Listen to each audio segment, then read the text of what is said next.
second side, the electric plate. So as you can see, I've decided to keep the strike plate sticking a little bit and not to make it flush with the door. And the reason I did it is because there is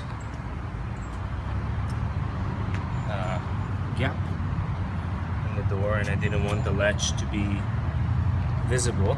You can't really see it, so I just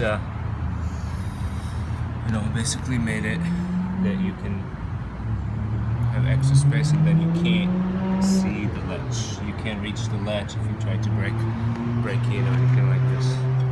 Then this will be connected to wire that will go all the way up and to the other side, and we'll make it work with the buzzer, which this will be part number 3 to be continued. Thank you for watching.